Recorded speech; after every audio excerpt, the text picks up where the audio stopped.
Assalamualaikum warahmatullahi wabarakatuh. Bismillahirrahmanirrahim. Alhamdulillahi rabbil alamin.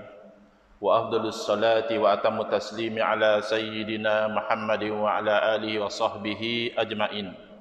Rabbi shrah li sadri wa yassir li amri wahlul 'uqdatam min lisani yafqahu qawli. Subhanaka la ilma lana illa ma 'allamtana innaka antal alimul hakim.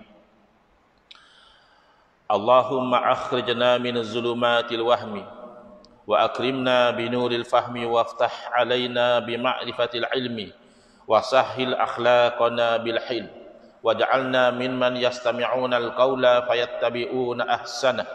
Allahumma ati nufusana taqwaha wa zakkiha anta khairu man zakkaha anta waliyuha wa maulaha. Allahumma arinal haqqa haqqan warzuqna ittiba'ah wa arinal batila batilan warzuqna ijtinabah. Allahumma anfa'na bima 'allamtana wa 'allimna ma yanfa'una wa zidna ilman wa huda. Amma ba'd. Alhamdulillah muslimin hadirin Jumaat yang saya hormati, moga-moga kita semua dirahmati dan diberkati oleh Allah Subhanahu wa taala, dan moga-moga kita semua dikurniakan oleh Allah Subhanahu wa taala kefahaman yang baik di dalam urusan agama sesuai dengan sabda junjungan Nabi kita Nabi Muhammad sallallahu alaihi wasallam, man yuridillahu bihi khairan yufaqihu fid din.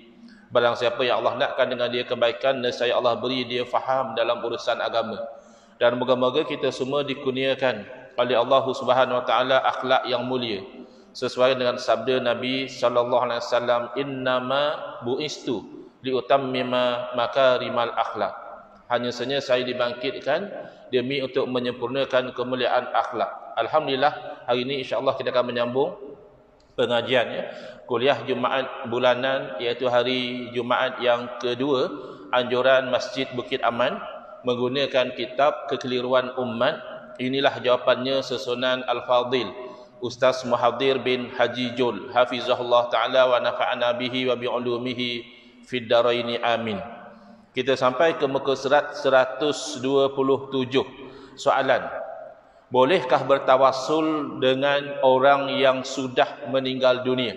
Ini isu yang berlaku khilaf antara umat Islam ahli sunnati wal jamaah dan umat Islam yang mengikut kepada fatwa pandangan Al-Imam Ibn Taymiyah rahimahullah ta'ala, yang mana ada kesepakatan asalnya antara dua aliran ini, umat Islam ahli sunnah wal jamaah dan juga pengikut kepada Al-Imam Ibn Taymiyah, sama-sama menerima tawassul, iaitu menyebut yang mulia di dalam doa, antaranya menyebut Asma'ul Husna. Nak minta rezeki, bertawassul dengan nama Allah Ar-Razzaq. Nak dapat kebijaksanaan, bertawassul dengan nama Allah Al-Hakim misalnya. Nak ilmu, bertawassul dengan nama Allah Al-Alim. Nak berdepan dengan musuh misalnya, bertawassul dengan nama Allah Al-Jabbar, Al-Qahhar, Al-Muntaqim. Dan ada juga kesepakatan bahawa bertawassul dengan amal soleh juga dibolehkan. Tawassul yang sunni, misalnya kita angkat tangan berdoa, ya Allah ya Tuhanku, satu masa dahulu ketika aku masih bekerja, aku ditawarkan untuk mengambil rasuah sekian-sekian banyak. Aku sangat teringin ya Allah, tetapi oleh kerana aku tahu ianya satu perkara yang engkau haramkan, maka aku menolaknya. Maka kalau itu ada nilai amal soleh di sisimu, tolonglah sembuhkan penyakit hamba-Ku ini misalnya. Itu sepakat. Tidak ada khilaf antara umat Islam ahli sunnah wal jamaah dan golongan yang mengikut aliran Ibn Taymiyah bahawa tawassul sedemikian dibenarkan. Mula berlaku kekeliruan apabila melibatkan at-tawassulu bis-solihin, bertawassul dengan orang soleh. Orang-orang yang jahil di kalangan aliran Al-Imam Ibn Taymiyah mengharamkan terus, tak boleh kata dia tawassul dengan orang soleh, kerana orang soleh itu makhluk Allah. Kalau kita tawassul dengan orang soleh, berarti kita menjadikan orang soleh perantaraan di dalam berdoa. Yang demikian itu syirik, kata mereka. Ini adalah satu bentuk kejahilan, kerana di sisi mereka sendiri, mereka membenarkan tawassul dengan amal soleh. Tidak ada beza. Amal soleh, orang soleh, dua-duanya adalah makhluk Allah. Allah berfirman, wallahu khalaqakum wa ma ta'malun. Padahal Allah lah yang menciptakan kamu. Ya, kita semua ni makhluk Allah. Wa ma ta'malun, dan apa sahaja yang kamu amalkan, soleh atau tidak soleh, hakikatnya amal perbuatan kita juga adalah makhluk Allah. Maka tidak ada satu justifikasi membenarkan tawassul dengan satu makhluk namanya amal soleh, tiba-tiba mengharam bahkan mensyirikkan tawassul dengan satu makhluk yang lain yang namanya orang soleh. Maka orang-orang yang terpelajar dalam aliran tersebut, kalau kita perhatikan, tidak demikian pendirian mereka. Mereka tidak mengharamkan tawassul dengan orang soleh secara pukul rata, demikian tidak. Orang-orang yang terpelajar di kalangan mereka, mereka ada tafsil, mereka ada perincian. Mereka kata tawassul dengan orang soleh boleh, dengan syarat orang soleh itu masih hidup. Kita ada satu hajat besar, nak naik pangkat kah, nak beli rumah kah, nak apakah, kita pergi jumpa orang soleh, dia masih hidup. Kita kata tuan lebay atau tuan haji atau tuan guru atau syekh, maulana, pak kiai, saya ni ada hajat besar, saya nak begini, tolonglah doakan, semoga-moga Allah kabulkan hajat saya. Lalu orang soleh itu pun berdoa kepada Allah Ta'ala. Tawassul dengan orang soleh yang seperti itu, kata mereka boleh. Di sisi kita juga boleh, tidak ada masalah. Yang menjadi pertikaian adalah kita bertawassul itu dengan menyebut dalam doa kita orang soleh yang telah meninggal dunia. Seperti kita angkat tangan, yang paling soleh di kalangan orang soleh tentulah junjungan Nabi kita, Nabi Muhammad sallallahu alaihi wasallam. Tidak ada yang lebih soleh daripada baginda. Lalu kita angkat tangan, ya Allah ya Tuhanku, dengan kemuliaan Nabi-Mu, Engkau perkenankanlah doaku. Ya Allah ya Tuhanku, dengan kemuliaan Syekh Abdul Qadir Jalani waliullah, kabulkanlah hajat kami. Ya Allah ya Tuhanku, dengan kealiman Imam Syafi'i rahimahullah taala, lapangkanlah dada kami dalam menuntut ilmu. Ini contoh-contoh yang dikatakan bertawassul dengan orang-orang soleh tetapi mereka telah meninggal dunia. Maka di sisi umat Islam ahli sunnah wal jamaah tidak ada beza. Tawassul dengan orang soleh masih hidup boleh atas dasar usul ikhtiar sebab musabab. Tawassul dengan menyebut orang soleh yang telah meninggal dunia juga boleh kerana ialah usul ikhtiar sebab musabab, dan kerana ketika diajarkan berdoa secara tawassul oleh Nabi sallallahu alaihi wasallam, tidak pernah baginda mengajar bahawa tawassul sebegitu hanya boleh diamalkan ketika baginda hidup sahaja, lalu bertukar hukumnya menjadi haram ketika baginda telah meninggal dunia. Tidak ada Nabi SAW ajar demikian. Kerana kata haram tak boleh tawassul dengan orang mati. Kena ingat, haram tu salah satu daripada hukum syarak. Hukum syarak yang taklifi ada 5. Wajib buat dapat pahala, tak buat berdosa. Sunat buat dapat pahala, tak buat tak berdosa. Harus terpulang nak buat boleh, tak mau buat pun tidak ada masalah. Makruh kalau ditinggalkan dapat pahala, kalau dibuat tidak sampai berdosa. Haram kalau dibuat berdosa, kalau ditinggalkan mendapat pahala. Jadi bila kata haram, itu hukum syarak. Maka hukum syarak berhajat kepada dalil. Tak boleh kita tahakum, kita sesuka hati katanya haram, ni halal, tak boleh. Kena ada dalil dia. Sama ada ayat Quran kah, hadis Nabi SAW kah, ijma' kesepakatan para ulama kah, ataupun kias yang sahih, analogi kepada hukum yang sudah ada nas dan sebagainya, kena ada dalil. Maka mengatakan haram bertawassul dengan orang soleh yang telah meninggal dunia, la dalila alaihi. Tidak ada dalil daripada Quran, hadis, ijma' dan sebagainya.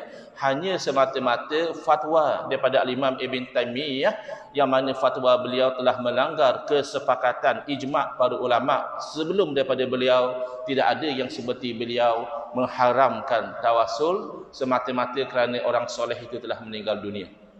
Jadi bila Nabi SAW ajar doa tawassul kepada satu orang buta, tidak ada pun Nabi sebut doa tawassul macam ni kalau saya masih hidup boleh, tapi kalau nanti saya telah wafat, dah meninggal dunia, jangan amalkan, haram. Tidak ada. Sedangkan sifat seorang rasul tabligh, menyampaikan hukum, maka itulah yang dipanggil as-sukutu fi mahallil bayan. Diam pada tempat yang sepatutnya Nabi kena terang, berarti tidak ada hukum sedemikian. Yang kedua, tawassul ini adalah kerana kemuliaan Nabi sallallahu alaihi wasallam, kemuliaan orang-orang soleh di sisi Allah Taala. Maka kemuliaan para nabi, kemuliaan para wali, kemuliaan orang soleh tidak terbatal dengan sebab kematian mereka. Maka tidak ada satu asas. Oh, ketika Nabi SAW hidup, bolehlah tawassul Nabi mulia. Selepas Nabi wafat, Nabi sudah tidak mulia. Kan tidak ada orang Islam yang kata begitu. Semua orang Islam faham Nabi SAW adalah insan yang mulia di sisi Allah ketika baginda hidup dan selepas kewafatan baginda SAW. Yang ketiga, kerana kita dalam beragama, kita lebih mendahulukan kefahaman salafus soleh, generasi awal Islam yang baik-baik berbanding dengan kefahaman khalaf yang datang kemudian.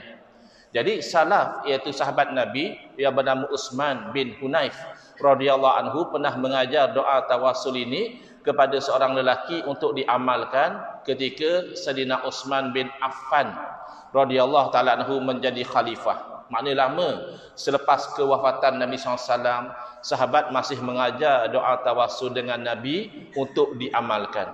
Sekarang ni siapa lebih faham agama? Sahabat Nabi atau Imam Ibn Taymiyah? Jelas sahabat Nabi lebih faham agama. Bahkan ketika Imam Ibn Taymiyah didesak oleh ulama-ulama yang sezaman dengan beliau untuk mendatangkan dalil di atas fatwa-fatwa beliau yang sedemikian, beliau tidak boleh mendatangkan satu dalil pun. Tak boleh datangkan. Mana dalil kamu kata haram?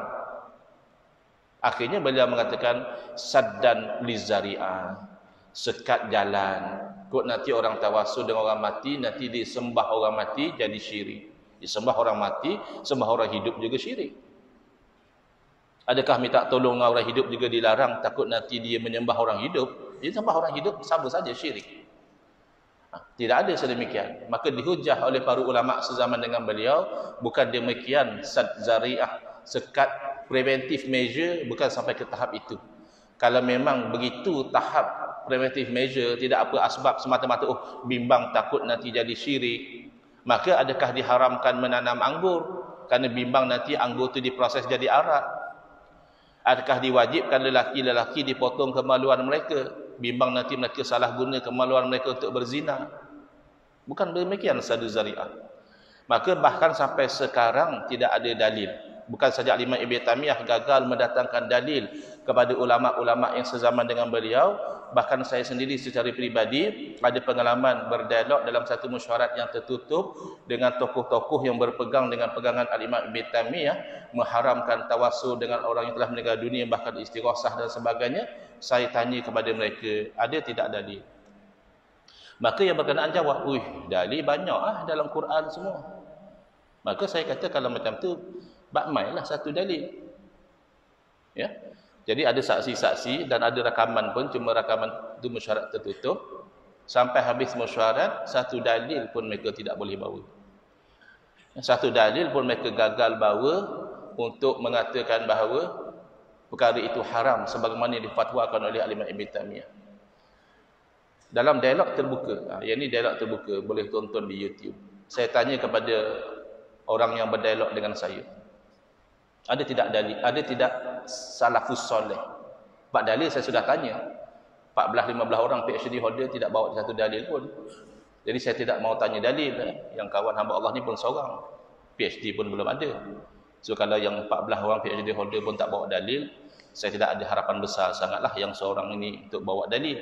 Jadi saya tanya daripada angle yang berbeza, ada tidak ulama salah yang mengharamkan? Kena ingat ya, Imam Ibn Taymiyah bukan ulama salaf.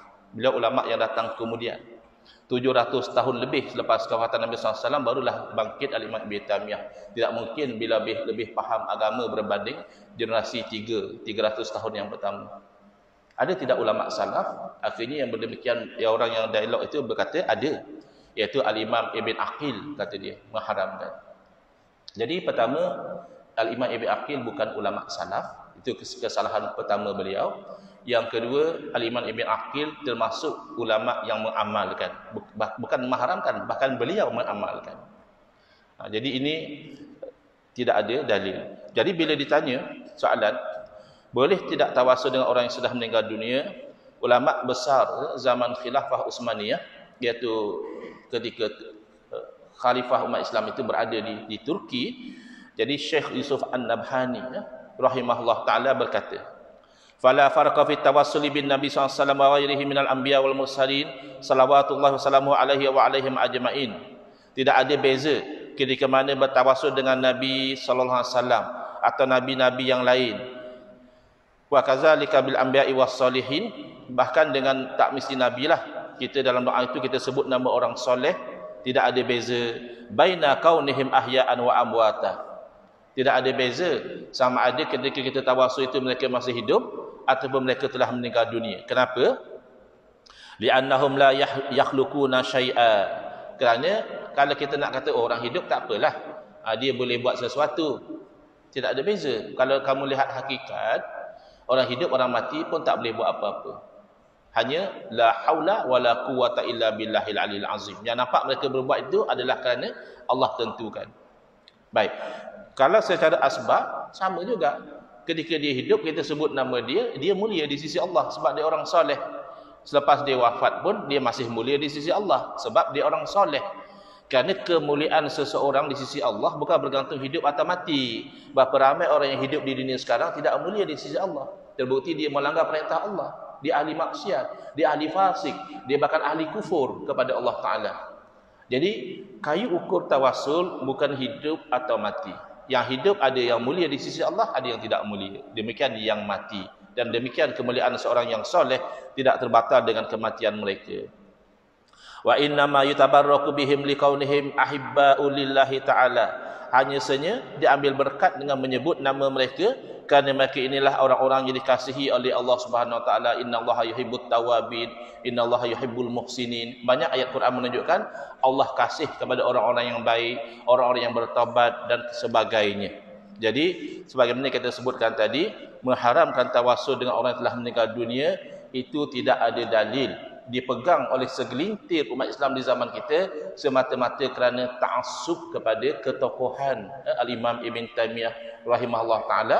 Walaupun Al-Imam Ibn Taymiyah itu memang tidak dinafikan seorang yang alim, seorang yang tokoh, tetapi mana-mana fatwa beliau yang melanggar ijma' kesepakatan para alim ulama wajib ditolak. Ya, bukan sebab nak menghina atau merendah-rendahkan beliau, tapi ijma' ini adalah benteng agama. Kalau dibenarkan orang mengoyakkan ijma' sesuka hati, akhirnya agama rosak. Bahkan dari segi konsep, Al-Imam Ibn Taymiyah juga berpendirian yang sama dari segi konseptual dia. Walaupun dari segi fatwanya berbeza dengan ulama' lain, konseptualnya dalam kitab Iqtidas Siratul Mustaqim.